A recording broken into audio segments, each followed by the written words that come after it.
بسم اللہ الرحمن الرحیم۔ رسول اللہ صلی اللہ علیہ وآلہ وسلم کا تعلیم اخلاق کی عملی تربیت، عملی نمونہ پیش کرنا، سکھانے کا سب سے عمدہ اور کارگر طریقہ یہ ہے کہ جن باتوں کی تعلیم دینا ہو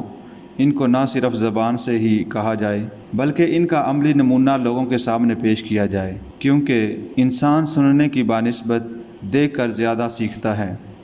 انسان کے بننے یا بگڑنے کا زیادہ تر انحصار ان باتوں پر ہوتا ہے جو وہ دیکھتا ہے۔ نبی اکرم صلی اللہ علیہ وآلہ وسلم کا یہی دستور تھا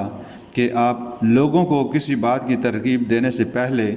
اس پر خود عمل کر کے اپنا نمونہ پیش فرماتے۔ آپ نے اگر لوگوں کو اللہ تعالیٰ کا ذکر کرنے کی تلقین کی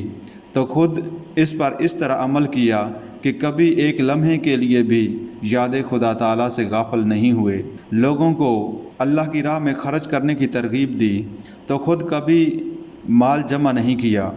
بلکہ قرض لے کر بھی حاجت مندوں کی ضرورتیں پوری فرمائیں۔ آپ صلی اللہ علیہ وآلہ وسلم مکارم اخلاق کا مکمل عملی نمونہ اور مثال تھے۔ آپ صلی اللہ علیہ وآلہ وسلم کے تعلیمی طریقہ کار کی ایک خصوصیت یہ تھی کہ آپ موقع محل کی مناسبت سے سختی اور نرمی کا استعمال فرماتے۔ آپ نے اپنی ذات کے لیے کبھی کسی سے انتقام نہیں لیا، لیکن جب کوئی شخص اللہ تعالیٰ کی حدود کو توڑتا تو اس کو مقررہ سزا دی جاتی۔ ایک معزز خاندان کی عورت چوری کے جرم میں پکڑی گئی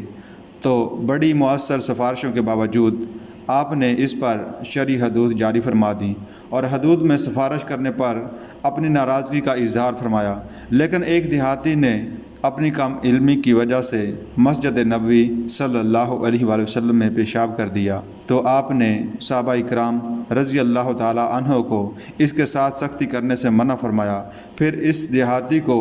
پاس بلا کر نرمی سے سمجھایا کہ یہ اللہ کا گھر ہے جو نماز، ذکر اور قرآن پڑھنے کے لیے ہے، نجاست کے لیے موزوں جگہ نہیں۔ پھر لوگوں سے کہا اس پر پانی بہا دو۔ اس طرح آپ صلی اللہ علیہ وآلہ وسلم نے سختی کے موقع پر سختی اور نرمی کے موقع پر نرمی سے اخلاق کی تعلیم دی۔ آنحضرت صلی اللہ علیہ وآلہ وسلم نے مختلف اخلاقی باتوں پر لوگوں سے بیعت بھی لی۔ حضرت عبادہ بن صامت رضی اللہ تعالیٰ عنہ کہتے ہیں، آنحضرت صلی اللہ علیہ وآلہ وسلم نے ہم سے ان باتوں پر بیعت لی کہ ہم ہر حال میں آپ صلی اللہ علیہ وآلہ وسلم کی اتباع کریں گے،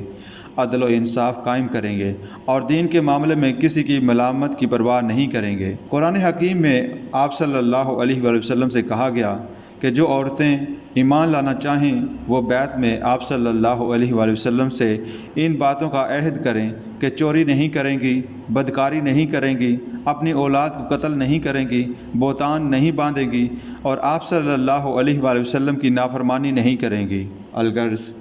نبی اکرم صلی اللہ علیہ وآلہ وسلم کی تعلیم کا طریقہ حکمت پر مبنی تھا، اور جس موقع پر جس انداز سے تعلیم زیادہ مؤثر ہوتی آپ وہی انداز اختیار فرماتے۔ آپ صلی اللہ علیہ وآلہ وسلم کے ان مختلف طریقوں میں معلمین اخلاق کے لیے نمونے موجود ہیں کہ اصلاحی کام کرنے والوں کو لوگوں کی نفسیات اور موقع محل کی مناسبت سے